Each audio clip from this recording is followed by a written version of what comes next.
Hello! Alright, it is Westlin here with Mandrewski and SquidSchilling for another episode of Masters Academy Talk Show. This is episode 5, and our main subject today is top 10 worst cards in the game. Oh man, I'm really excited about this. Also, it was interesting compiling this because it was just like I just put together top just 10 cards that I found were bad, and then it was just like slowly refining over the next half an hour. Okay, what's worse than that? Yeah, I started. How did you go about making this list? I'll go through my process first. Um, what my first process is I actually just went through all the cards and wrote down every card I thought was a bad card, like that Okay, I would never play in a deck. Like you would never see okay. me bring this to a tournament or on solo. Um, yeah, and viewers, if you want to make a list, and you can argue with us and post your list in chat, and we can talk about viewer lists at the end of the stream, and we'll read off your lists, and we'll tell you how terrible your list is, because I'm sure these two guys made terrible lists, and mine's the only good one. I There, will there, there, probably there- only tell half of you that you ought to just uninstall Minion Masters because there's no hope for you if you think those top 10 worst cards. Um, I might have a couple controversial cards in here, uh, but I'm excited to hear you guys' take on what I think. and I think there's going to be quite a bit of crossover, because I think there's some de facto just like shit cards Yeah. in the game. And I thought there was like, I think I had a hard time deciding. Like I put a card in there that I thought was never just belonged in a deck, but then I took it out because I thought there was other cards that were worse. Yeah, Um, I was in those positions as well, where I was just like, I would never play this card, but there are worse cards than this card. so I personally only had one spot on my list that I was debating between. I also kind of thought about the top 10 a bit differently than I think the other two of you did, since I primarily played duos.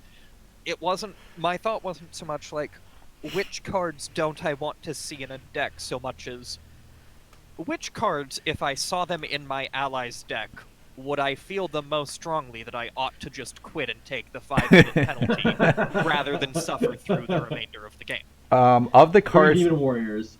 of the cards in my list, I have played 0 of them in tournaments. I would almost never draft any of these cards. There are a few cards like there I could show up in a draft and maybe I'd take this over another card, but I'd typically avoid it. If I got Yeah. any of these cards from Future Present, I would be mad. Yep, same for me. I think there's one card I might Okay, no, draft. I will disagree that I'd be mad about the Future Present one, because there are some 2 costs on here, and free cycle.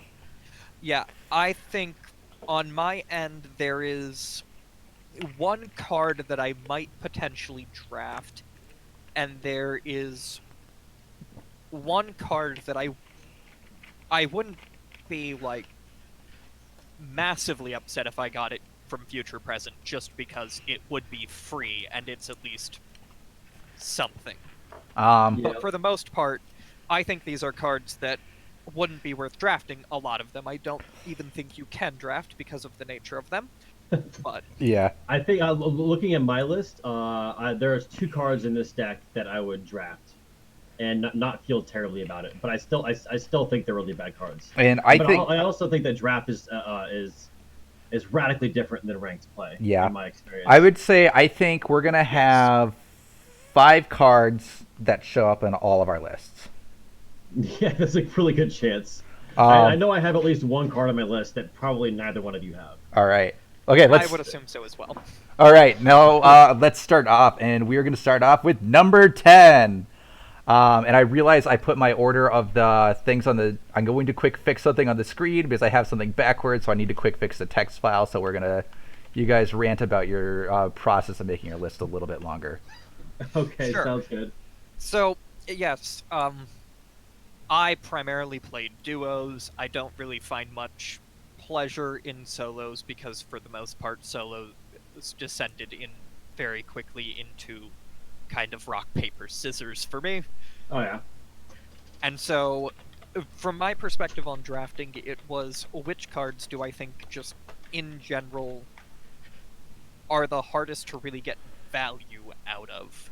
Okay. Part of it as well was there are certain cards that I'll bring up, there are cards like Lost Legionnaires would be an example. It very well might be in one of your bottom tens. For me, the reason I wouldn't put, say, Lost Legionnaires in it is because I don't think Lost Legionnaires is a bottom 10 card. I just think there isn't a reason to put it in a deck. I think there's cards that fill the same niche of it better than it does, and that's why you wouldn't play it. But not because the card itself is terrible. I think it's really fallen out of the meta. I have run it in tournaments before, actually. But actually, let's jump into one quick comment that I have one quick question I have before. When you picked cards, did you consider the meta relative to, like, if there's another card that fills this role, this card is obsolete because this card does exactly what it does but better? Was that a factor, or were you just looking at cards that are so shit that, like, there's like an example, like Drone Walker is weaker because I think Aimbot's better than it right now. Like, would that factor into your decision? That did not factor into me. That factored into me for one card. Okay.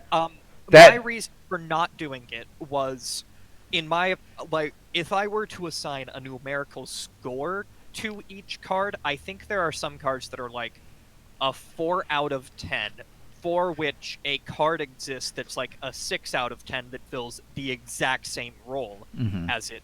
And therefore, there's just no reason why you play the 4 out of 10. But for the 4 out of 10, I think it would be, better than some of the cards I have on my list that I'm like, this is a negative 1 million out of 10. All right, so now we're going to start off with number 10. All right, Drewski, what is your number 10 card? All right, so we're starting from not the worst card. Correct.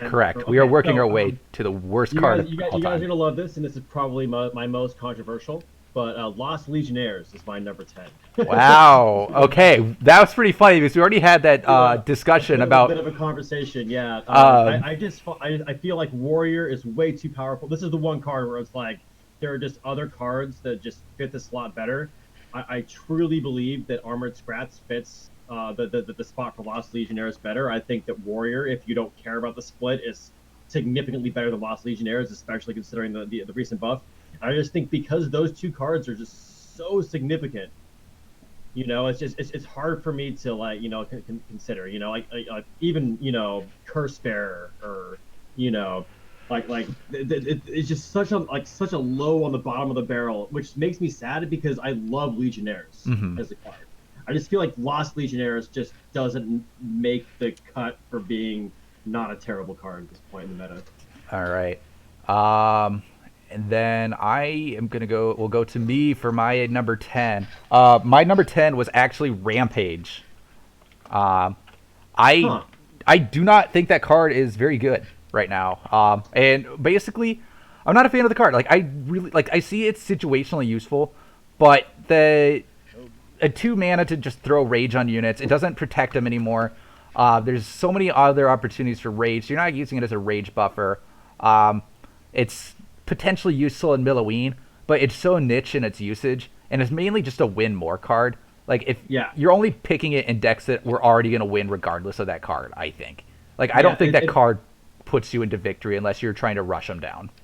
In fact, just because it's a win more card is why I actually didn't add it to my list, because I kind of avoided win more cards. Okay.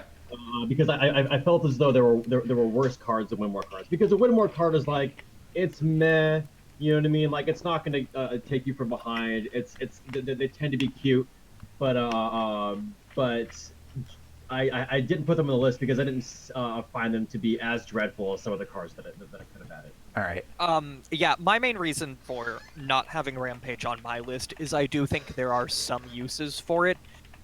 I really think the main use of Rampage is on Ravager. I still don't think it's good on Ravager. I think there are better cards to be running, but I think it's at least a decent enough card on a Ravager list where you're just trying to buff up your first perk for a 1 push, because that really is when the win more might be the difference between I 100 to 0 them and I almost kill them.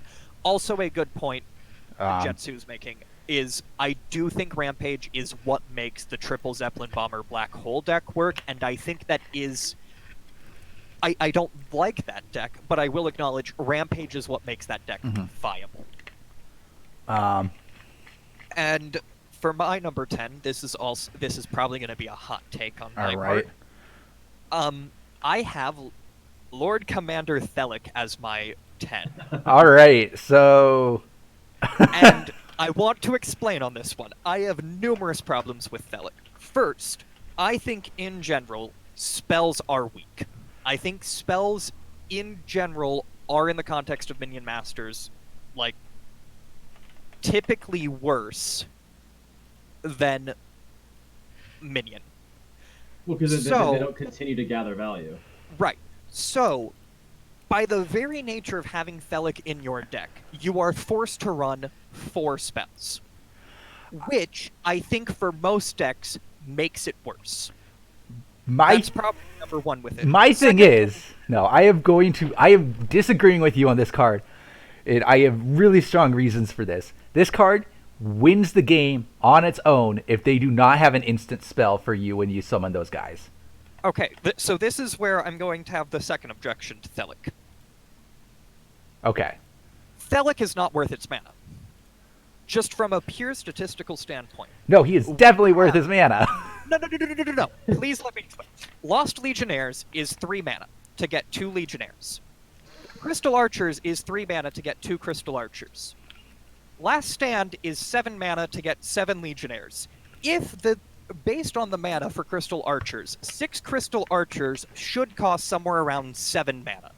Which means, for Thelic to be worth its mana, you have to believe that Thelic himself would be worth playing if he was a 3 mana card. He definitely would be worth. He's better than. He definitely is worth 3 mana on his own. Oh, man. He's way better than Warrior.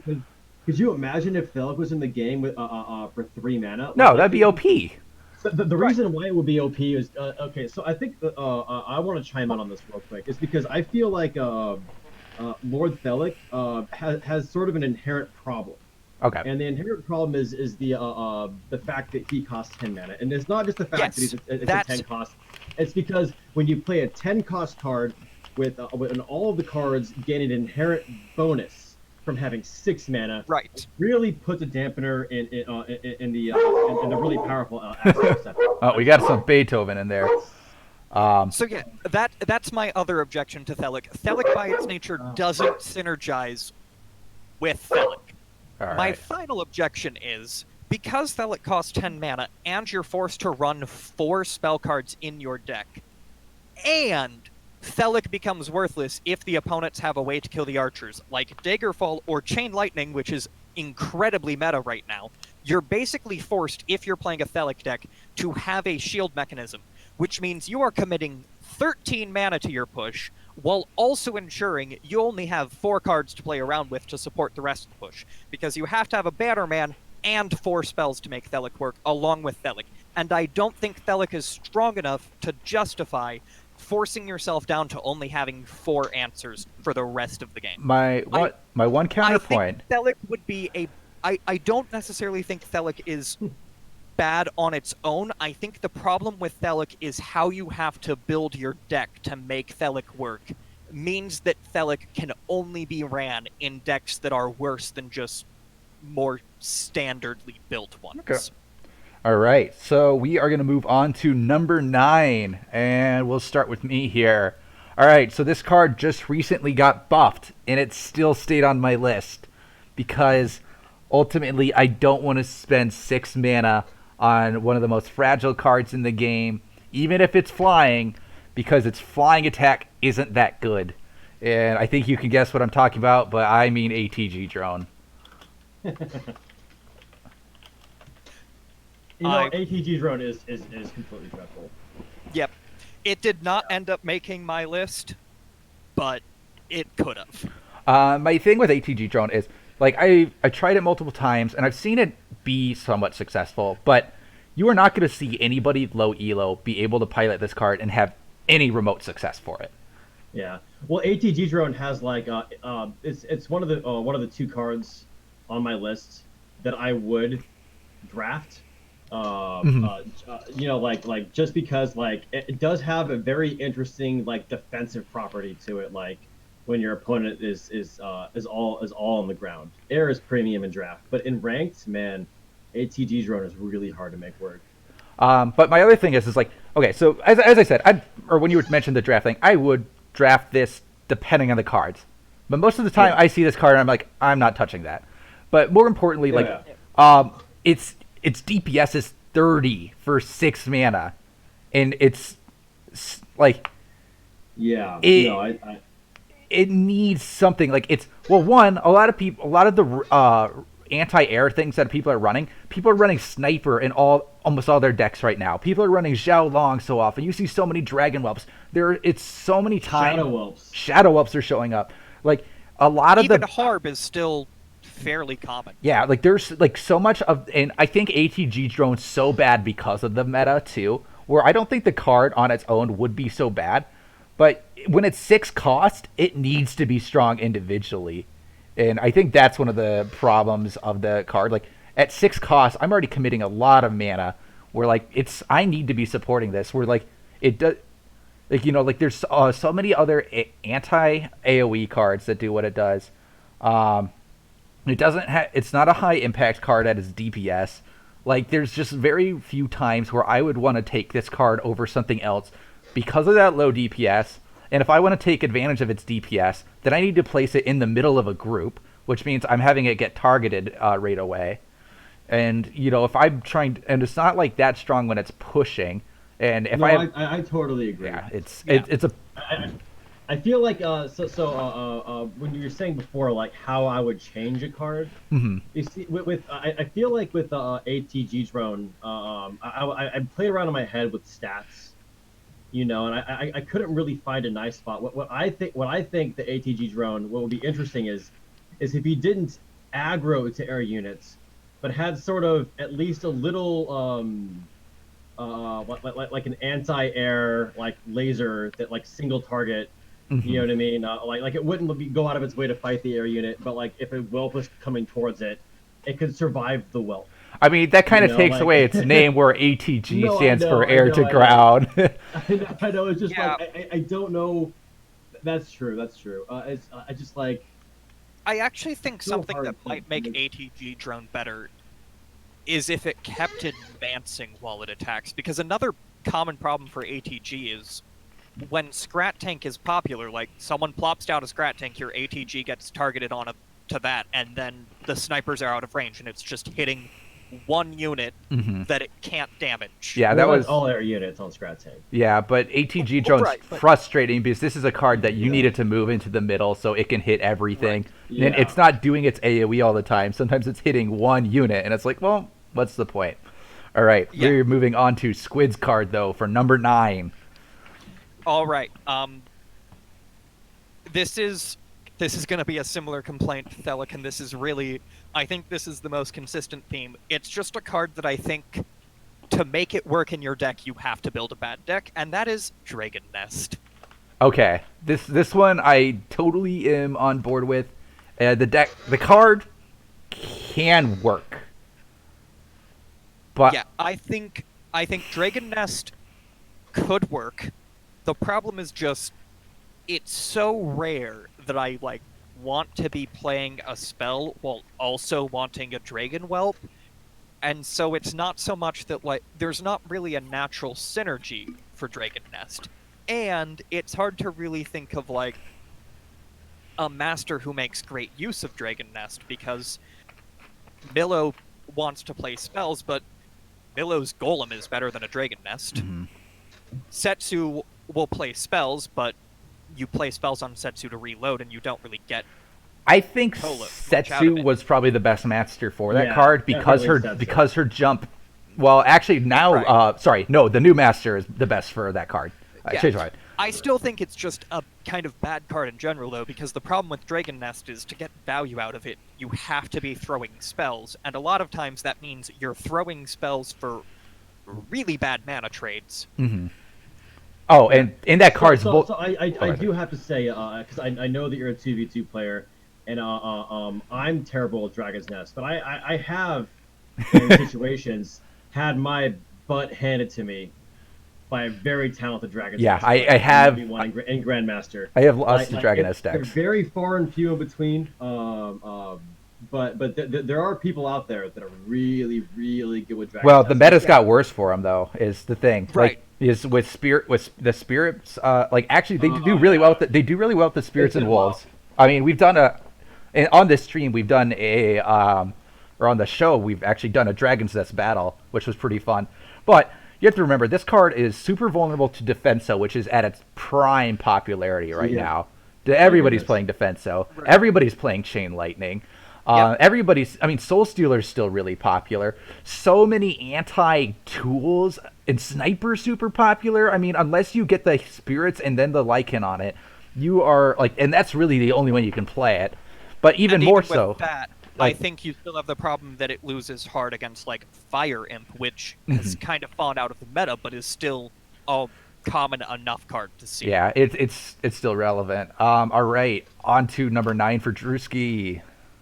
Mine is actually ATG drone. Oh, okay. Yeah. All right. Yeah, I think this you could Insert reiterate your past points. Conversation here. Yeah. No, this was one I kind of expected to show up on all of our lists. Was surprised to hear that Schilling is not running it. So that's I very much considered it. I think my main reason why ATG Drone escaped my bottom 10 is that I at least thought for ATG Drone, there is a use for it that there doesn't really exist any other card that fills it. So even though it does it badly,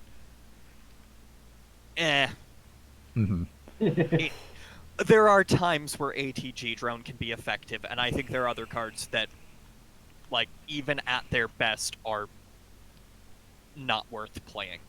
all right. Yeah. So on to number 8 for everybody. Okay, so number 8 from start with Squid. What is your number 8 card? All right, number 8 is Gambler's Ball. Okay. Wow, that is lower on your list than I expected, to be honest. I was expecting it to rank higher in terms of being bad as well. The only redemption for Gambler's Ball is that occasionally it's more mana efficient than playing a Fireball. It's a bad card. Yeah, see, for me, Gambler's Ball is like, if I have a deck where I am ever gonna need a healing Fireball, why do I not just run healing Fireball? Yeah. Yep. I feel like I have to to. risk to accidentally get the Fireball. I feel like I will I've. say though, the reason Gambler's Ball also made it higher is that, well, I think Gambler's Ball can be okay if you get it out of like a future present, and I know that's not a great consideration, but I at least think like if for some reason dude, I would you be so heartbroken. Mm-mm. well like I think for I get it, and I'm Gambler's sad. yeah. I think for Gambler's Ball, my issue is either I just want to run the Fireball or I just want to run the Healing Fireball, and it's very rare that I have a deck that wants both. But if for some reason you don't have access to the other two, Gambler's Ball can be fine. I also will say I'll draft it though. I'll draft it. I will draft Gambler's Ball. That's part of it. And my other consideration, and I know this doesn't really affect its power at all, I just think Gambler's Ball is kind of funny, and I enjoy the games where they're, like, almost dead, and I just cast, like, 5 Gambler's Balls on their face, waiting for them to be a Fireball. I'm just imagining like TV2ing with the pre-made, just running 6 Gambler's Balls. Yeah, These- like, I And don't... Ravager, like. Yeah, that is a good point that Mano makes. It's not the worst card because Fireball and Healing Fireball are both. I think Fireball is good. Healing Fireball is okay. The gamble mechanic sucks, but it's a choice between 2 decent options. I think D-Nest is. Yeah, I think it's a good point.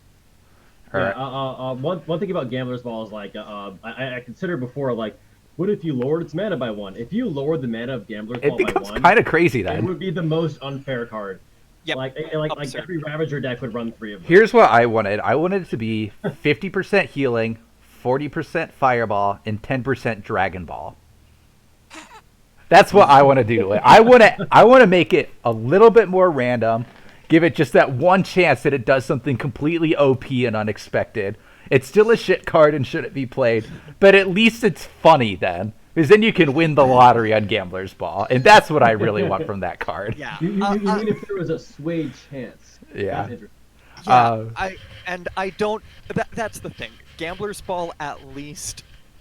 Gambler's Ball, to me, the reason I don't rank it lower is strictly that I think Gambler's Ball is kind of funny to play, and I don't really think that factors hugely. But like, the main reason why my number one is because I never want to play the card. All right. So Drewski, you're number 8. What is that? My number 8, and this might be controversial. All right. But Rabid Prowler. Interesting. I find Rabid Prowler to be dreadful. I don't think it's worth the 1 mana for the Rage. I feel like if it had Frenzy instead of Rage, it would be 10 times better. Maybe not 10 times better. You know, like 2 times better. You know, like it's just like I looked through all the cards because really what Rage does on the Rabid Prowler is like, okay, what does it kill in 1 hit now? It really I went through, I forgot which card it was, but it was like one more card that wasn't really that popular of a card anyways that it now killed in 1 hit, and it just made it completely not worth it. Here's my thoughts on Rabid Prowler. If regular Prowler was 6 mana and Rabid Prowler didn't exist, Prowler probably still wouldn't, like a 6-cost Prowler wouldn't make my bottom 10, I don't think. I think Prowler's still a pretty useful card.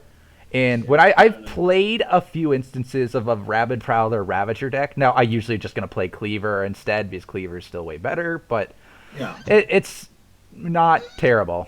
It can be. Yeah. You can win the game off of Rabid Prowler. It personally wasn't even in my pool. I think there's an argument to be made. I think especially both kinds of Prowler actually have been pretty hit by Morelia. Well, they can jump now. They can jump through Morelia now. Oh, really? That's new. I actually didn't know that. Yeah, I think that was in the last patch that they can jump through it. Oh, man. But that was actually another part to why I had a Rabid Prowler on there, because Morelia is so popular. Yeah. Prowler in general is just like, why? Mm-hmm. Can Prowler also jump through Thornston? I don't think he can. Okay. Yeah, it was a bug fix, as Hamas pointed out. So my number 8, I almost put this card way lower, but it's basically helps an archetype work, and this is Haunting Hugger. I think the actual effect of Haunting Hugger is actual kind of hot garbage. I do not think this card is very useful, but it does take the bridge pretty well and kind of does it repeatedly, which is kind of frustrating, but it's not like the putting cursed on a card is not useful. It is not useful in the game. It's I need you to know the reason Haunting Hugger doesn't make my bottom 10 is I forgot Haunting Hugger was a card when compiling my list. I totally forgot the Haunting Hugger was Curse a card. Takes so long to That's how low it should be, though. Like, I totally forgot about that card. Yeah, it because it's like it sticks around on the map to be pretty annoying, so it helps capture the bridge. It does help you get the spirits, but the only real thing is that it accidentally bridge caps sometimes is really the only reason that didn't go lower on the list. Because honestly, I think the spirit decks kind of suck, and I'm seeing no spirit decks are doing this curse. If spirit decks were a thing, Haunting Hugger would be a lot better. Well, people play spirit decks. And by mean a thing, or it's not spirit decks, whatever you call it, a cursed ascension. Ascension. If a cursed ascension decks were like a higher tier, like worth of like intimidation or value, I feel like Haunting Hugger could potentially be a thing. But as of now, I don't really run into them, and when I do, I win. Mm-hmm. Yeah, I will say I think Haunting Hugger could be a decent card if we got around, if somehow the meta shifted back to favoring like living statues and colos where the curse damage is non-trivial. And a little part is that, and this one's a little affected by the fact that Ghost exists. And I'm like, you know what, Ghost? Okay, Ghost isn't super popular. I love the card. I play Ghost a lot. But why am I just wanting to give something cursed when I could steal their unit, reverse a push for 2 more mana? Like, it's... Yeah, no. I totally agree.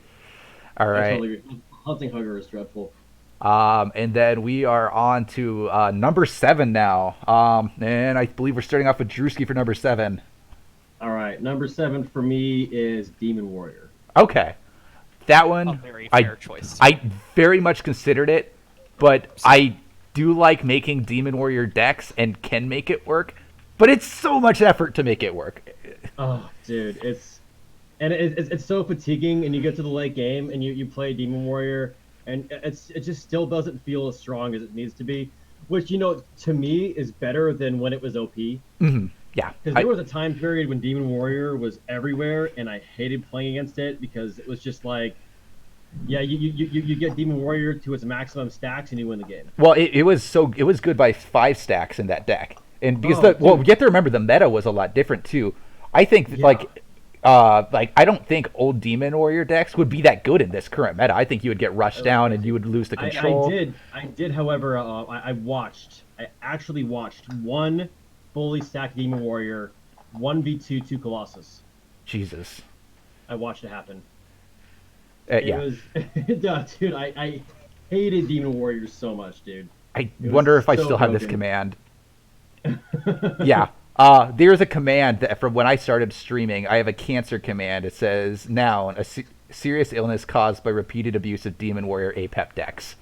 Oh, it was so mean, dude. I hated that meta so much. Yeah. Yeah, That was so mean. Demon Warrior. I don't think it's a good card, but Mhm. I think its stats are just barely good enough to avoid bottom 10.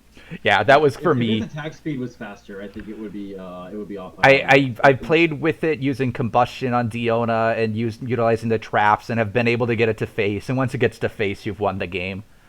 Yeah, I mean, it makes sense. It's yeah. Just get Scotty to face. Yeah. Well, Demon Warrior hits like No, a I know, truck. I know. It's like It does hit like a truck once it hits its yeah, but with that slow of attack speed, it's just they Yeah. keep like micro buffing it, and eventually they're just gonna micro buff it into the right spot, but nobody wants it in the right spot. So No, I don't want Demon Warrior in the meta. Sorry. all Ganondorf. right. My number 7, and I think people are gonna expect this one to have been lower on my deck because of my feelings towards turncoat cards, but it's Brutish Betrayer. Okay. Obviously, there's not much doubt that this card's not very good, but I don't think it's the worst card. Now, I'm almost, and it's weird because as I'm getting to this list, I'm trying to justify why this card isn't lower on my list because everybody knows it's bad. A turncoat unit that's like turncoat's just a bad mechanic, but I have played six Brutus Betrayers with a gamer before, and we were winning like 90% of our matches. I mean, let me spamming guess, Buddha. you were playing double hypnotize. Yeah, like it works. We're playing a Brutus Betrayer rush deck, and there is a way to utilize it. And Yeah. I've drafted this card. Like if you take this card in Morelia, it's actually not that bad because you slow it down. Like there's ways to make this card potentially work, but at the same time, this card can turn around and kill you because it's so like bad.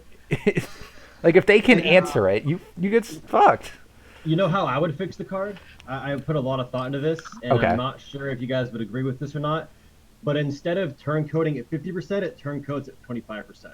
See, that sounds like it might actually be pretty strong then, but it's Would it be too strong?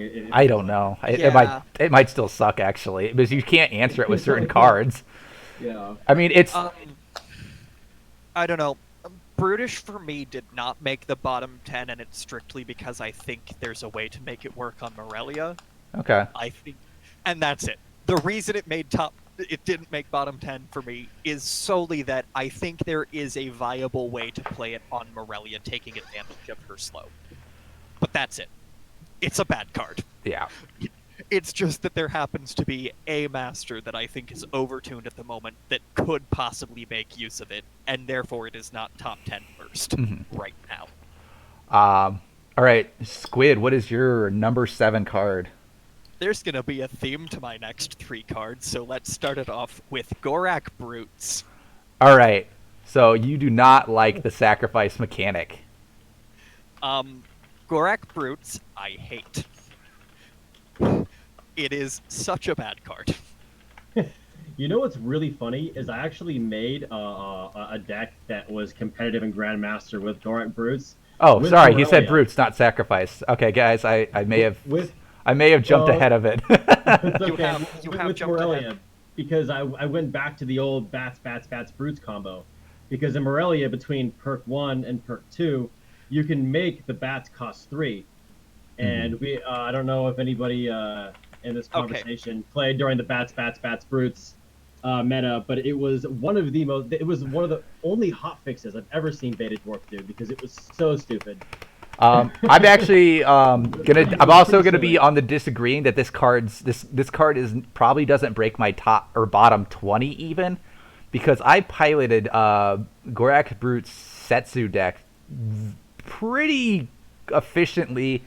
I've seen some pretty good success with this card. It's easy to answer a cleaver that's played like that, and I think this is the biggest criticism of the card, is that you're playing a cleaver aggressively when it's obviously a cleaver. It's really easy to answer the cleaver aspect. But if you lead in with, and I know where this is going, if you can get that sacrifice off into the brutes, and it's actually pretty good. Oh no, Just yeah, wait, no, it's just wait. it's We'll get- cheesy. We'll And get I back don't to You know think what? it's as good in Sacrifice. 2v2 as 1v1. I feel like Gorak Brutes is actually better in 1v1 than 2v2. I would agree. This is my problem with Brutes. One, I think that the 3 mana spells in general aren't that good. I think the best of them is Daggerfall, and that's still really hard to make it actually Yeah, work. it's not a consistent activator. There's not a consistent activator for it. 1, 2. Right now, there's so much of the meta is air units and Morelia that a card that commits 11 mana to things that get answered by Morelia and air is just inherently not. Well, going you need to block that cleaver from getting to phase, otherwise that shit's gonna fuck you up. His one will get slowed, but Yeah, but typically, I mean, Morelia is just really strong right now, and so it's hard to really get the value for brutes, because even if you get one of them to face, they can just drain life, and you've accomplished nothing. I definitely didn't go into this planning around what masters were meta. I definitely just went from if you Yeah, right now, I think this. assuming you this can run would look- anything. Yeah, this would look very different if you were asking, like, top 10 worst cards, the patch before Morelia was released. But right now, I think, like, Morelia is so strong that a lot of mine have to be like, can this beat a Morelia? Because that's what you're going to hit on ladder. That's true. Well, see, like, especially since you're a when two. when I would play Yeah. Brutes, I would do the Bats Brutes combo on the Morelia deck. I know it's a little bit fringe, but like the cleaver, I never just go, okay, I'm going to play this down lane. The cleaver's always landing on something that will be good for the cleaver to land on, or at least moderately good.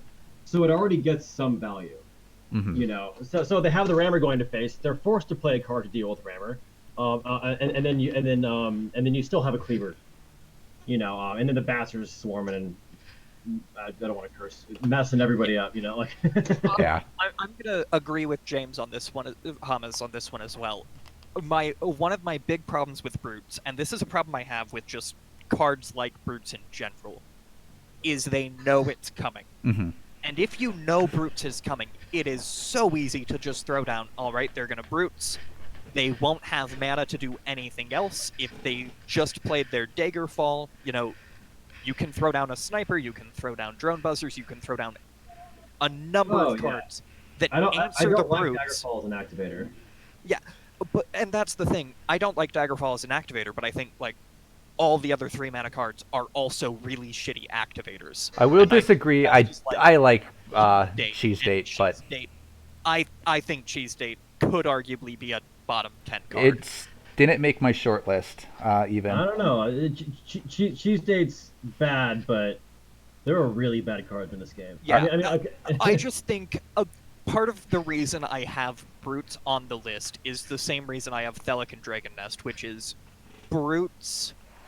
It's not just that Brutes requires you to set up your deck in a certain way. Brutes forces you to play your deck in a certain way to be worth doing it. And it's really easy for the opponent to realize, all right, if I see this, I know the next thing coming down is Brutes. Yeah. Okay. On to the next round. We are on to number 6. And I guess I'm starting on this one. So this one is, I don't know if this really feels like it should be a hot take, because I can argue this to death. It is Boomer. I do not like that card. And this one is slightly influenced by the fact that Reboomer exists. Who is ever putting Boomer in their deck when Reboomer exists? I almost put this card lower, but I thought of the fact that every once in a while you can play it correctly, and like in the right deck, it's actually a pretty value card. Like if they're playing Flightless Dragons and you answer it with Boomer, okay, you can get some like. But it's just yeah, but it's so frustratingly bad. Like, it's so easy to answer. I mean, this is a card that a Puff answers Boomer cost effectively. Mana Puff cost effectively answers Boomer. Boomer is 100% not supposed to reach your opponent's side of the board. Yeah, in my opinion, like Boomer is like, okay, let's blow this thing up real quick. Yeah, but it's like, you know, it doesn't give you control after the push. Like Reboomer, if you play Reboomer and you kill something, it now becomes something you can defend to be frustrating with. Yeah. No, I totally agree. Reboomer is much better than Boomer. I went back and forth on whether to put Boomer and Thelic in as my 10, and ultimately the reason I didn't put Boomer in is I just thought, okay, if there was a 2-mana spell that did what Boomer did, would I think it was a decent card on its own? And I thought, yeah, probably. Yeah. I think the problem with Boomer is it's slow. It's very easy to play around, but I think there is a use for Boomer. No, I think it is a use. It's still really just shit. Common. It's just shit, though. Like, you're not going to put this in the card when you can defend with units. It's like its DPS is 1 shot for 2 mana. It's basically a spell pretending to be a unit, but it's slower than most spells. And if and how often are you defending face with spells unless it's like Beam of Doom or Magma Storm? Like, I don't chain lightning near my face very often unless it's really obvious. Like, that being said, 2 mana for 250 is pretty significant. It sounds good, but it's so freaking slow. And if they're supporting their push, then you have to throw it in the pocket. So you don't even have much room you can place it. Like, you're so limited on how you can play it most of the time. Yeah. I think it's bad. On to Squid. It's number 6. Well, continuing. All right. Gorak Sacrifice. Yeah, I think we could all guess that Sacrifice. Fuck Gorak Sacrifice. That's my blunt message. Okay. I have an extra mention on Gorak Sacrifice. This card is extra bad. Just like, and I know it sounds stupid, and I know it's not a meta card, but its interaction with Hypno. Oh my. Like, when you have a card where you can literally play something and end up giving your opponent a cleaver while losing your own unit because they spent a Hypno. Like, in that situation, this is not just this goes from, you know, being a bottom 6 card to the worst thing that exists. In fact, actually, I thought about it. I got so tilted by my ally playing Gorak Sacrifice in a game recently because they played it right after I played Queen's Dragon, and guess what it hit? Yep, my Queen's Dragon. Fuck that guy. I'm so angry. Gorak Sacrifice is no longer my number 6. It's getting bumped down further. Okay, well, we'll talk about it later, but it's no longer my number 6. All right. It's angry me the reason it's not in my bottom 10 is because if your opponent doesn't have a way to deal with it and you're running like two of them, you can cheese your opponent pretty quick with blood. Yeah, I think that was actually kind of the big consideration is the blood up cheese. If they don't have a spell, like if you're playing a blood up deck or if you're playing Rappo, like, and I'll take it in drafts sometimes. Like, I think it can potentially be frustrating. It's definitely on my short list though. Yeah, Also, this is very much influenced by the fact that I mostly play random twos. Yeah. And I don't know if you've ever tried to No, play it is with a so worse than ally twos. that has Oh Gorak man, I Sacrifice. couldn't even imagine because you can design your deck around the card in ones. Yeah, Yes. no. Yes. In random twos, Gorak Sacrifice would go lower on my list, but I'm obviously thinking mostly like my perspective is mostly from a competitive scene perspective, with a little bit of consideration for the fact that wild cards exist, and that's Yeah, I think I think the worst teammate I ever had played 3 Blood Imps and Magma Storm. Literally, the worst. Literally did that just to. Who would ever like, do beat the teammate. that, Wes? The worst teammate I ever had played Howling Moon with a bunch of turncoat cards and Blood Imps. And Wheel of Doom. There was also a Wheel of Doom in that deck. How dare you not mention that I put a Wheel of Doom in this deck? All right, Drewski, what is your number 6 on the list? My number 6 is Zap Shrine. Oh, okay. That one I thought about a little bit. Let me hear your thoughts. I just don't think it does enough. I mean, I'm sure it could be used in a situation sort of like Stun Blast could be used in a situation where it's like, you can shut down your opponent's minions while you have DPS on the board. I just feel like it's you're sort of forced into a Zenshi deck, and like because if your last card isn't Zenshi, It's a lot worse without it. Yeah, it's definitely not worth it. I've played with it for fun, but it is fun to play with because sometimes the stun does work out. But honestly, I just think the card's bad. I probably would have. It did not make my list. I would have put it on, but I have a deck that runs it. It's a Ravager deck based around Shen Stormstrike, but I kind of alternate between my Zap Shrine version and also my Stun Blast version. Most of the time, I actually like the Stun Blast version. It's a little more consistent. But when Zap Shrine works, it works amazingly, and it could feel. I suppose. I think there is a use for Zap Shrine that is super valuable. I don't think it happens a lot, but I will say one of the things that Zap Shrine, for me, is a benefit is that it's one of the few things that can reliably keep a harp stunned. Mm-hmm.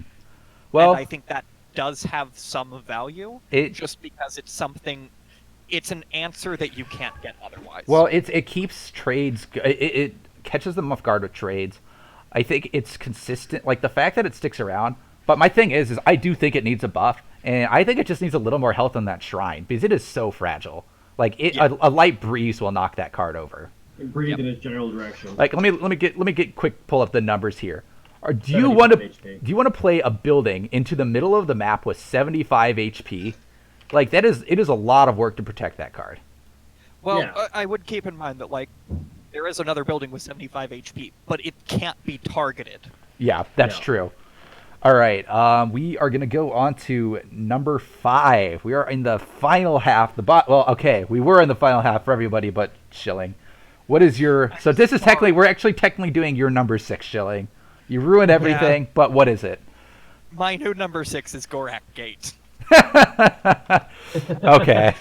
I'm sorry, I hate the Gorak cards with a burning passion. I'm gonna say this. I think Gorak Gate has all of the problems of Brutish Betrayer, but with the additional problem that it not only can kill your face, it can just kill you. Not only that, you don't know what you're playing. Yeah. You do not know what's coming out. Like you can't. Inconsistent. Like you can't with so inconsistent that you can't even plan around it, which is why I think Brutish Betrayer is better. With Brutish Betrayer, at least when you're playing it, I need to be prepared to answer a rammer on my face soon.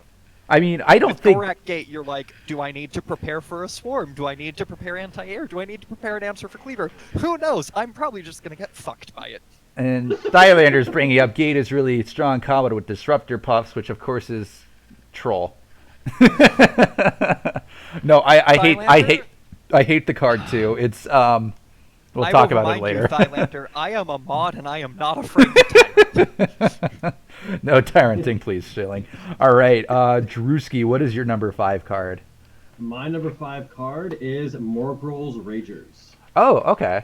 Ooh. I find that card to be terrible. It's not worth 5 mana to me. I just it's like I would. There's so many more things that would rather just, I mean, which is funny because I think that the whatchamacall, the Elite Swarmer is totally fine. See, I thought 2 elite swarmers with rage plus raging everything on the field. This was actually one of the reasons why I had rampage so low. Is I actually like Morgul's Ragers a little bit. Yeah. Really? Yeah. I think the really- card is just so I mean, they don't do enough. Yeah, sure, they could rage my stuff, but I just don't feel like 5 mana for a rage is like it's just like if I want to rage something, I would honestly just run Rampage or King Puff. I thought it does okay. The reason why is I've had some decks built around abusing it. One, I've ran a Blood Imp deck built around abusing Morgul's Ragers. Had a lot of success with that. I was dropping rage on that many units on the face and while you're pushing. I thought that was really consistent. I don't think the activator is really a big holdback. It can be a little frustrating, but it's the fact that the rage is so instant, and when you get like a cleaver to their face and then rage it, that's where it didn't make my list, because I actually think there are some lists that can abuse this card. Yeah, I agree It with takes- Thomas it on that takes one. The work. instant rage is strong. It takes work though. I King will Puff say Cup, the King main Puff Cup is calling me out. Yeah. the reason It's all right, Morgul's Donkey Kong, Ragers baby. Morgul's Ragers didn't hit it for me because I've had 2 different decks that have been very successful running it. One was a Rappo deck where it was just, you thought Scrats were bad, now they have Rage, GG.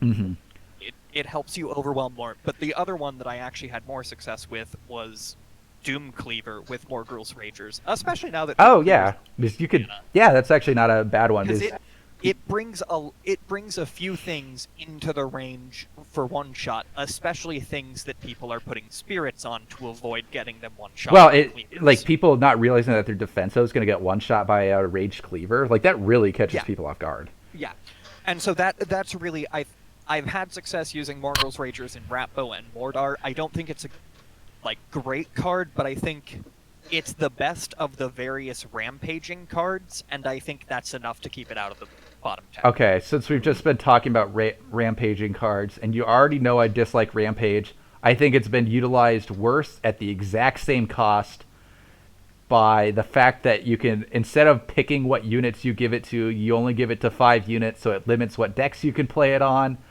It gives shields to Empyrean, but there's not a lot of Empyrean cards that are great targets. Squire Pup is just... I do not like Squire Pup. You don't even know what bridge it's going to, so you have to guard it to bridge to make it utilized. I mean, this card is so much work for such little payoff. Now, to be fair, I do troll people with this in Troubadour, in duos, but that does not mean it's a good card. I could have used regular Rampage and had an easier time and less work. Do I need one extra shield when it's so easy to knock a shield off of something? What you need to do is play ×3 Scotty. I've seen you try that. I'm not convinced. ×3 Scotty. It has been kind of fun for me.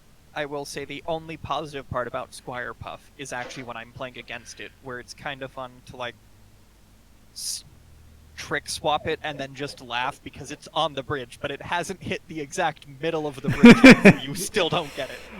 You know what it's actually good in is if you play with a pre-made teammate called Arms. Okay, that actually doesn't sound I as can bad. see that. That doesn't sound as I can bad. see that. Because you could get a whole bunch of rage shielded warriors, and that's significant. That is one Yeah. that is one thing I didn't consider, and that is a good boom. But of course, it's only 5, because why is it limited at 5? Can you just make it more rate? I don't know. Make it move faster? Make it easier. If it moved faster, it'd be at least a little bit better, because you're waiting so long for that rage. I mean, what if they kill your unit before it gets there? It's so situationally hard to use. All right, I'm done talking about this card. It kind of angers. Its existence angers me. It's On okay. to our number 4. Number 4. All right, Drewski starts with number 4. Okay, I think Spawn of Fury makes my number 4. Okay, yes, Spawn of Fury. Spawn of Fury for me is just really bad. I feel like the way this could be fixed is if it got split into 2 and then both copies got a shield. I want to give the original one Rage. Just give them both Rage. I know it sounds pretty OP then, but it's just so hard to use. I mean, it's just so hard to use. It really is. I can't think of a good deck for it. Well, and sorry. I never want, for 3 mana, why would I ever want to split a unit into 2 copies? especially A when random there's unit.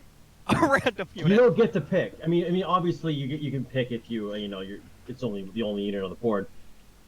And like But still, I know yeah. Spawn of Fury can work in a particular Milo deck, but I'm still just like I run mean, out. honestly, I feel like I would play Just Spawn run of a Fury standard if it Milo. affected my opponent's minions. Oh, I feel like it would be better if it affected my opponent's minions. And like it kind of like I've tried it. I keep trying it. I saw. Okay, so here's one of my things. When this card first came out, this was before Guardian got changed to not protect these units, right? There was a brief period of time where you could split a unit and then protect it with Guardian. And Gamer and another pre-made were trying to do this, and it still sucked. It still was way too much work if they played a standard deck. It makes you play a deck built around this card. Like you were building You know, a It's so garbage. You know what's funny though is if you split Bellic in half, you get all the archers. Okay, well if you manage to RNG, It's so hard to make it work because you have to like black hole your archers away or hoping they get daggerfalled. And then... they need to make it work like lycanthropy. That's what I want to change, so it's Yeah. not random. Pick what card you're splitting. I'll be fine with it. Oh, the interaction doesn't work Oh, anymore. okay. Well, that's disappointing. Wow. By the way, why does everybody call him I was- Hummus? Isn't it James? There's a long running joke because James Okay, Bonfire exists and Hamas got demoted to a mispronunciation of his name. Got it. Okay. Sorry, Hummus. I'm on board. All right. Yeah, Yeah, that you're was. number 4. Oh, All I right. didn't know that, James. All right. Hummus. So this It one, actually won't respond to tombstones either. I've complained about. It probably could be lower, and this is one I expect to be a triple, or I kind of expect to be a triple on the list. I'm not sure, but I typically like the thematic themes of puff cards. But this card is the only card with hand disruption in the game, and it sucks at it. It's just not like it's only annoying briefly, and you had never have any idea if this card was impactful positively or not. Man, And it's You know, disruptor it's- puffs. to me. You have no idea if it did happens- anything. This is But when the it happens to you, and you're getting cheesed, it feels really bad. It feels really but then bad. but like if you play but like eventually like if it hits the wrong card, it's like I wasn't gonna play that. Like it wasn't gonna like Right, it's anyway, only no, exists in no, blood. no, It no, only yeah. exists in it only exists in Blood M's cheese. And I'm gonna make my big spiel. I've practiced Blood M's decks. I have decided Disruptor Puffs is the wrong way to go. Play Bazooka Scrat, up your DPS, kill them before they can do anything about it. They come at your Bazooka. They're distracted by your Blood Imps. You play your Bazooka Scrat. They go for the Bazooka Scrat. You play more Blood Imps. It does way more damage. It wins the game faster. Disruptor Puffs do not Bazooka belong. Scrat. Disruptor Puffs should never show up in competitive. They shouldn't show up in multiplayer. Like it's Could you imagine how it can be frustrating. It could get if they costed one. and it's okay. If they costed one, they would actually be good. But they're Yeah, they'd be RNG. broken. Like it's RNG. You have no feedback if they did something positive. I Like would run 3 if they costed one. Nope. Could you imagine? It's a one cost bridge grab that splits. You know, like okay, I'm sure I could build a deck around 3/1 cost disruptor puffs. I'm sure. Okay, imagine a Ravager push, right? And you Bannerman them on the bridge and run Black Hole as well. But like You know? it's. I mean, like they're just not that. Like I don't know. I don't ever find it. Like sometimes they both hit the same card that I would want to play. Yeah. But it's not that. Like when I run into them, I'm like, okay, they're like in the Blood Imp deck. I'm like, okay. The problem with most Blood Imp decks is they didn't win fast enough on their initial push, and then somebody gained control of it. Like if somebody sets up and can get control of that matchup, you've lost. And I know Disruptor Yeah. Puffs are supposed to do it, but if you just rush them down faster, you win. Like I have tried both. Disruptor Puffs is the wrong way to go. I promise you, you aren't playing the deck right. Yeah. You need to. They're a win more card. They're a win more card, and I don't think win more cards are good. And in the fact that it only works in one deck, it only works in one deck, and it's only the Blood Imps deck, which is a no skill deck anyways. This card outside of a Cancer deck, outside of a deck that most people say is basically is only a noob's climb to GM deck. Most good players will beat it. Sometimes they get cheesed because their deck is out of order. It just isn't the right kind of deck. but Disruptor Puffs are not a real reason why that deck wins. Yeah. All excellent points. I'm gonna move on. Okay, fine. What is your card?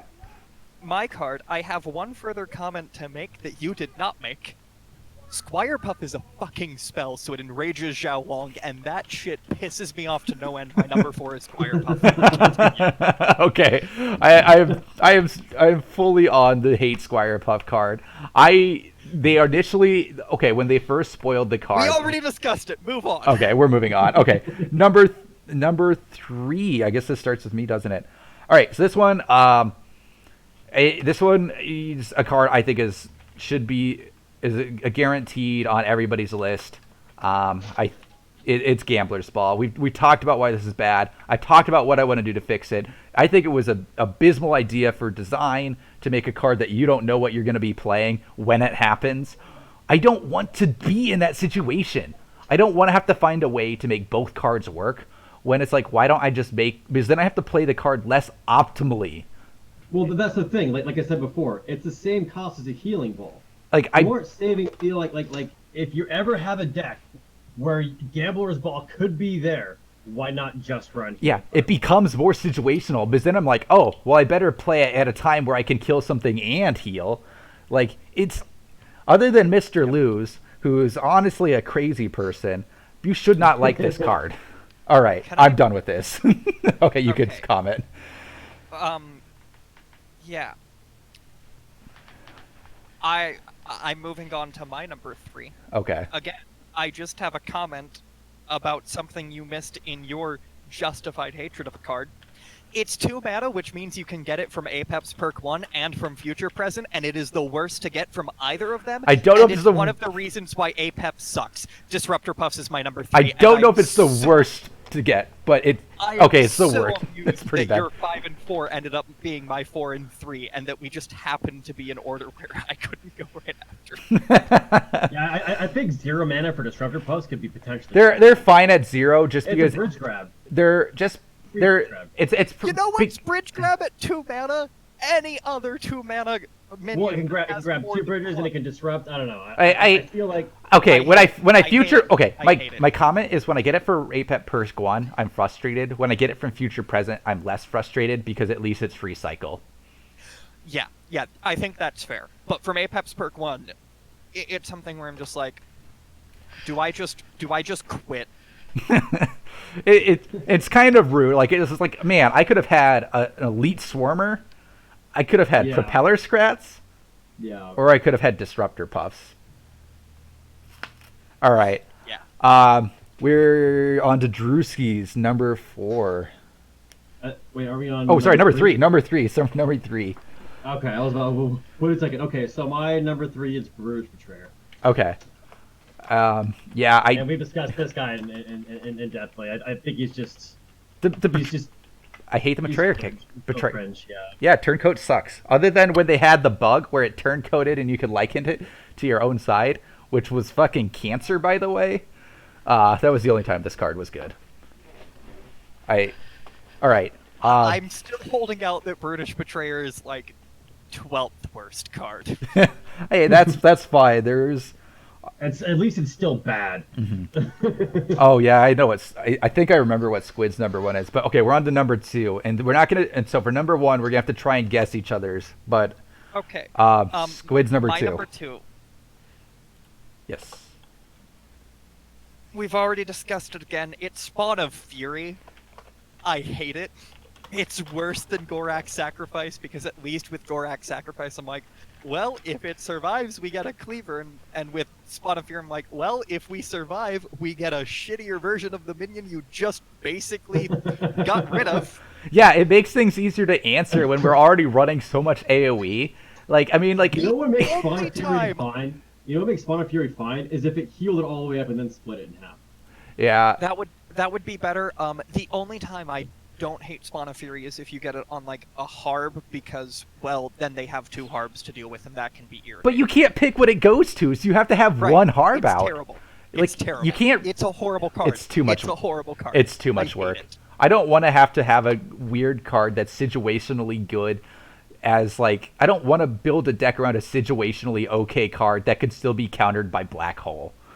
Like, Yeah. like it's just yeah. Okay, Drewski, you're number 2. Okay, before I give you guys number 2, I do want to mention that I played a deck with these 10 cards on my stream Oh God. last night. And Why would you I got do the person this at to half yourself? HP. Out of the stream was demanding it. Okay. In any case, so my second to last worst card is Gambler. Okay. Yeah, it's just Well- dreadful. I think it's so Well, bad. we probably I'm not even going to apologize to you, Mr. Win. I disagree. You're wrong. And if you ever beat me with it, I don't care. You're still wrong. It's sad to just think that so Gambler's bad. Ball might be the only card that we all have on our bottom 10. think I'm holding. Oh. Oh no, ATG drone. I'm holding out for. I am holding out hope. But my number 2. I've talked about how I hate the betrayer mechanic. I hate how I talk about not knowing what I'm playing. I can talk about how I don't like the most of the date cards other than Walking Blind Date. But Gorak Kate is just so stupid.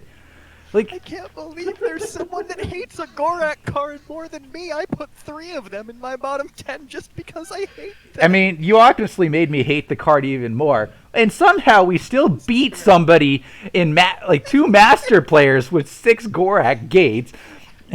No, Mr. Win's over here. Mr. Win's like, oh, these are my top 10 cards. What the hell? I wonder if this is why your name is Mr. Lose. All right. Really damn good. All right, so I'm going to try. Okay, we are on to our final card. I'm going to try and look through. I think Drewski's worst card has already been said, and I'm going to guess that your worst card is Disruptor Puffs. Okay. And I think I know what Squid's is. Squid does not like Snake Druid. Huh. Yep. And so we're gonna. But you guys get it. You guys still had a guess each. I think, yeah, I'd be tempted to also go Disruptor Puffs, but I'm gonna hold out hope that he will acknowledge that Squire Puff is just objectively worse than Mongrel's No, Features. Drewski loves that card. It's either. Oh, if it's fine. I'm you gonna don't- call the Arms player.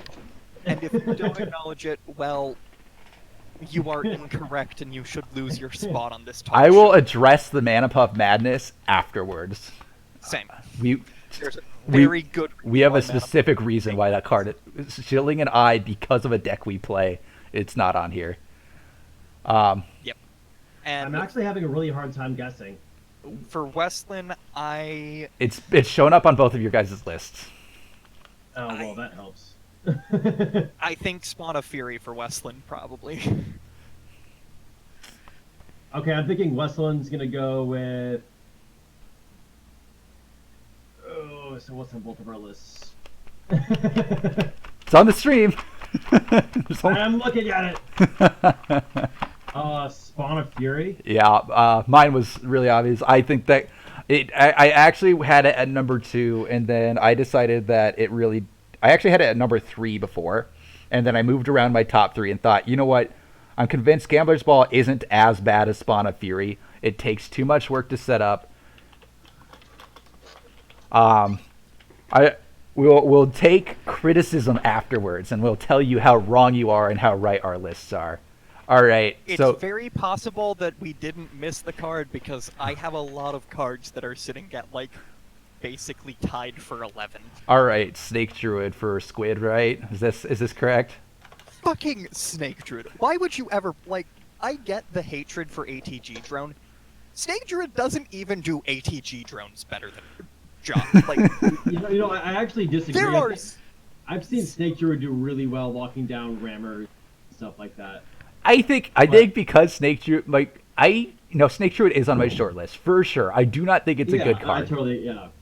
Like my thing is It's okay in okay. draft. It will beat like Rammer, but Snake Druid has the health and DPS of Stint for 1 mana more without being able to hit other air units.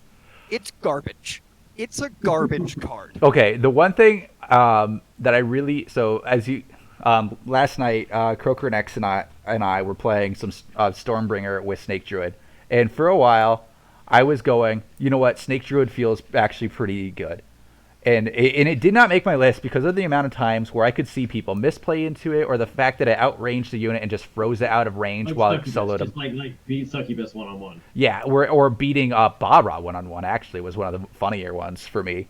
But here is my one justification for Schilling. And then if you want to criticize him, think about the fact that if you play a Scrat tank into it, you no longer, all your ranged units are now just stuck. And you can't do shit about it. Scrat tank pissed me so off so much when we were running Snake walking Druid. down Scrat Tank is the worst because it's actually better for the person that played the Scrat Tank. Yeah. The longer it stays on the board, the more they can back it up with. Yeah, it made Scrat tank OP. My specific and my thing with Snake Druid and why I think the root mechanic is so bad is that, like, the root mechanic a lot of times won't even help you in the trade because your minions are going to walk into melee anyway and die, and it's just like, well, that was a pointless root. And it can keep things stuck on the bridge so that you just lose a bunch of XP where you're just like, please kill my Snake Druid, and they're just like, why would we do that? This is more fun for us. All right, Drewski, I think neither of us guessed it right. What is it, though? No, but it's really obvious. It's Gorak Gate. Okay. I think Gorak Gate's the worst card in the game, hands down. Just the inconsistency mixed with the turncoat is just too much. Yeah, Yep. it's It's so bad. you really just don't want to, like, I mean, that's kind of the reason why I don't play Cheese Date that often. It's just that inconsistency, even though the card. Drewski equals fake GM. All right. Now we're gonna address. Now is time to address some comments. So the Mana Puff Madness, I think, Squid and I like it in twos. Playing with our Spirit Mancer Soul Stealer deck. Yeah. It's fun that it sets up combos. It's fun with Battle Shihao. Like, I know it's situational, and I talked about situational cards, but this one has multiple decks where you like play it, and you can just straight up win games off of this card. Yeah, the other thing about Mana Puff Madness is if you can actually defend the 4 Mana Puffs, it is such a huge turn in your favor. Mm-hmm. If you're also going ahead and doing a Spirit Mancer, you probably will be able to turn it. Yeah, you can what's post your. really interesting is I play Mana Puff Madness in a different way, where I played Mana Puff Madness with Blastmancer. What I would do is I would wait for the card right before it's about to die that the Blastmancer's targeting, and then I bust Mana Puff Madness, and I automatically only ends up on my side of the board. Because the Oh yeah, this is Blastmancer a fun one explosion here. I think goes off. I think something from. So we're gonna quick for everybody else here. We're gonna quick talk about and actually Hamas is a great point for a competitive play. It's a great sideboard tool against Mordar because you get to screw up their reses. Yeah. I'm looking over the worst cards. There's one in particular that I'm going to disagree strongly with, and that is Arcane Bolt. I think Arcane Bolt is actually a really strong card. I want to talk a little bit about my It's not- short list here too. Before then we're going to go into Jules's list that he shared for us. So I had a few cards that just made my short list. I want to talk about Gax a little bit because none of us actually put Gax, and I thought at least one of the three of us, one of you two, would have thrown him on there. And my thing with too much to have Gax. And my thing is that one, I've played against who's a player who plays Gax all the time? He's on the leaderboard. This will be JF. If you've played against JF with Gax, you know that you can be pretty like Gax in King Puff can be utilized pretty well. I actually think I do think it's weak. It's definitely my short list. Gax is on my short list. I had See, the thing about Snake the way Druid. JF played Gax was so interesting. Yeah. It was like he would get a big push, and then while I piled up my cards to defend, he would just play Gax right in the middle. And I was like, well, that sucks. Snake Druid was on my short list. I considered putting Bazooka Scrat on this list because it's situational. But then another one that was what was the other one? I honestly do not like Cannon Roller, and I thought about that on the list because that one was like I actually did not consider Crystal Arcanist, and that probably could have competed with Rampage and taken the number 10 spot. As the thing is it's when you're running the Crystal deck and you give it the extra range, it's okay. Like, I mean, it's you know what's funny is like Cannonballer for me is actually really a good pick and draft. all right. We're gonna quick now for the viewers. We're gonna quick judge Dan here on his list. I posted my short list as well. Boomer, Gax, Brutish, Dragon, Demon Warrior, ATD, Drone, Hugger. The one that is on my short list I want to talk about a bit is Dragon Ball. I just think Dragon Ball's a really yeah. Ooh, I didn't. Mana. That should have made my short list. Yeah, Dragon Ball at 6 mana feels really weak right now. Not only that it's at 6 mana, but you have to invest so much to trigger it in the first place. Yeah. Gax, my main reason that Gax didn't make my list, even though it was on my short list, is I do play a lot of 2s, and I think Gax is pretty good as just like a clear the board card. And if you know that you've got the Gax coming, you can kind of play around it. It's still not a great card. Well, there's much better cards. I won off a Future President in Gax. Like, I Future Presidented it as APEP, and it has felt pretty good in certain matchups where you just get to keep wiping the board while you're invulnerable and then take back the bridges. It's not great. One other card that I briefly considered, even though ultimately I determined it's got enough of a use and enough of a specific niche that it can't really qualify, is Wall. I just don't really like Wall. Yeah, it's actually pretty good. I don't think it's weak enough to justify it being on there when you've got like Demon Warrior in the game. Yeah. Pull the arms. All right, okay, let's criticize. Okay, everybody, we got to rip to shred Dan because he decided to help us out and offer his list and give us a little bit of extra content. So let's just run through it real quick. Number 10, Gamblers. Nope, we're not. We're going through them here. Number 10, Gamblers Ball. We all hated it. We agree with it. Number 9, Bara. So this didn't make my short list. I think it's a great res. And Mordar, I've run it pretty successfully. I don't think there's people who are claiming it's OP. I do say that it's probably it's a little easy to distract, and I could see where people are like, you know what, it's basically just a shitty fire imp, but it's actually not terrible. Okay, Gorak Brutes, Schilling's already covered that. Dragon's Nest, we've covered that, which also made my short list. Crystal Arcanist, which realistically should have made my short list if I had noticed the card when I was looking through things. I somewhat disagree on that, but that's mostly because the change to Guardian means that it's one of the few things that can deal with Swarm while still being protected. That's true. I still think it's and I know people will say, but isn't Grenadier better? Doesn't shoot up. Yeah, but I think no, Grenadier is better. Chris, you do not Grenadier is better. I just think that Prop Horde and Drone Buzzers can be problematic enough that Arcanist still is. You know what card everybody runs that answers Prop Horde pretty successfully? Illusory Cleaver. You don't need answers to Prop Horde. Plasma Marines answers Prop Horde. Everybody. No. There was a time period where there were King Pups running triple Propeller Horde. I ran Crystal Arcanist. Yeah, I think Arcanist is in a bad spot, but I think. Okay, there was a time where I used it though, and I don't think bottom 10 card. It's really close. It is bad. It is a really bad card. But Batsazali made me play Crystal Arcanist. I think this is going to be kind of the distinction I'd make.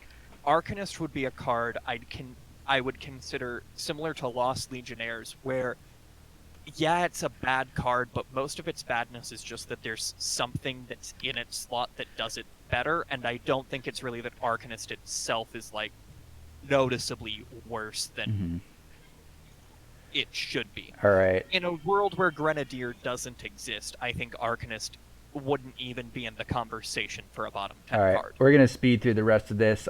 Squire Puff. That card sucks. Arcane Bolt, I strongly disagree. I actually ran this in competitive play. It's very good if you're running like I've seen it multiple times in KPC where it's been used pretty well. It's probably one of my bigger. You need to kill a defensive chopper. You need and Blastmancer is actually one of the reasons. Blastmancer and Spiritmancer make me run this card. Because when I'm running a deck that's vulnerable to that, those cards destroy it, and having something that can single target them. Frustrating thing is, I wish it was faster. The big thing about Arcane Bolt that I think saves it from the conversation is that Arcane Bolt is one of the best destroy a card of your choice spells. Mhm. If you know what you're doing on that, you can almost always pick out the biggest target. It's niche, and it should not be a legendary. And I will agree with that fact, but I do not think it's bad. Spawn of Fury, we all agree it's terrible. We've already discussed Gax, and Call to Arms. Drewski, you can complain about this if you want. Well, call the arms in 1v1 right now is complete garbage. I tried to make it work, but in 2v2, if you're running 6 walls, and even though thorns cost 3, it's another warrior if you really want to do it that way. You could get you can get value out of it, and then place Fire Puff behind it. Yeah, Sort of funny because it's underneath both. yeah. If my thing with Call to Arms is actually with the warrior buff, even though the frickin' I mean, it used to be really one of the most oppressive cards, right? Like in that Milloween deck. I mean, the card really hasn't changed much. The tool that it plays around have changed. But I've never thought that the card was that weak. It actually is kind of one of those frustrating cards where, like, if you played, I feel like there's going to be there's going to be a time where this deck shows up again on the leaderboard, and you're going to be like, God, I fucking hate that Call to Arms deck. You're talking about the Milloween? Yeah, with the Milloween one. It's going to show up again. It was one of the most frustrating cards in the game when it was played in that Millow deck.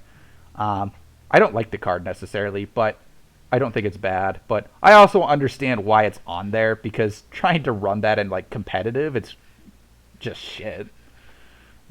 So I don't know. That's all right. So just a brief little talk. Thanks for joining us all for our first of our top 10 lists. We have a lot more. I would hope that you guys will maybe check the subreddit, or if I think that's kind of where. Yeah, sorry, C2A. I like to do the subreddit, or I post about when these streams will be on the subreddit, so that's probably the best place to check. I also will post the link for the Reddit if you want to hop in my Discord. If you go below, there is a link to my Discord channel, and please come join. I am going to try and create a poll for the community. So for some of these future ones, I want a community list as well. And I'd hope that you guys would be willing to give your input and try and influence the community list your way. And then, as well as I wanted to do a quick shout out to the King Puff Cup. There is a tournament this Saturday. I think if you guys are looking for top level competitive play, I feel like a lot of the people here are already aware of it, but for those who aren't, there is a tournament that runs every 3 weeks. It's a circuit. It's where you're going to see the best level of play in the game. If you really... Okay, Mr. Luz is banned. No, I'm just kidding. Yeah. I can do that. No, don't. You can time him out. Okay. Okay. King Puff. So yeah, the King Puff Cup is a great tournament scene. I participate in it. I think Mandrewski, you're playing in it. I plan on playing in it, but it's really early for me. I gotta be up at 6 a.m. Yeah, it can be hard for our schedules, but it's a fun tournament to watch. Another thing is I have a YouTube channel where I upload these videos. Please check out these videos. I had Mandrewski on last time where we talked about the most recent patch notes. That was a fun one. That was a good one. We're trying to stay more on these kind of subjects, which are just kind of these top 10 lists will be showing up frequently. We have quite a few of them to go through, and some of them are going to get pretty spicy down the line, as this one was probably one of the easier ones to make. Yeah, I tried to make a top 10 good cards list, and that was way harder. Yep. That was way harder. I think this is probably the easiest of the list, other than I think there might be maybe there'll be some other ones, like we're gonna do some skins, top 10 skins. There's a lot of ideas in the works. If there's other members of the community, if I know you, or if you want to hang out more, I recommend I want to just talk about Mandrewski's stream here real quick. He's one of the late night streamers, so if you're already up at this hour, Mandrewski streams, and I hang out there. And just for new players or other players who just want to get used to the community a little bit more, go to these streams of some of these high elo players of Mandrewski, TJX Andy, Video Gamer 77. Watch Florian's really good. Florian, watch the King Puff Cup. Meet these players, talk with them in chat. just be friends. Another one that doesn't stream very often is Dewey Scum. Like, there's some really good GM players who are very creative players doing solos, and there's kind of this kind of community around them. And Detenshi's another great streamer. If Thylander doesn't stream enough, don't watch his. No, just kidding. I like that we're just completely skipping over mine. I don't know that I've streamed. Even like Renzo, even Renzo started streaming again. He streams early in the day, but just kind of go in, talk with these streamers, get to know people, become part of the community. You're gonna get a lot more mileage out of this game as you get to know people. And when you become a voice in the community, I'd be happy to have you on this show and get you guys, other people, talking about their opinions on the game. And getting just the opportunity to talk about this game is going to make it feel a lot more worthwhile. Also, be civil in general chat, talk with people, find people to duo with, interact with the Reds, and especially like people like Lag and Helgi, and I'll be in general chat for Minion Masters quite often. There's a lot of people. There's a lot of people. Mr. Win. Yeah, get out of here. there's a lot of people in the community, and it's we're a welcoming bunch for the most part. Just just try and be friendly and get out there, and I hope you guys come back for next week's stream, as I'm gonna keep trying to do this weekly. And you beat Colossus by playing any air units at all. No, it's obviously what you do is Lightning bolt. No. We have the answer. Haunting Hunger, I believe, is no. No, okay. Wait, I know the answer. Gorak. Sorry, Spawn of Fury, one of your cards, so that both of them die to the Colossus swing instead. No. I think your number one card answers it. Just play a Snake Druid and pretend that they'll never play anything else. All right. Yes. Pretend that no one ever plays Plasma Marines right behind Code. What I like to do is I like to go heavily in the action and then wait for it to get to face and then play Star Lancers. Yeah. All right, guys. Why would you play Snake Druid when Stun Lancers? Okay, fair enough. All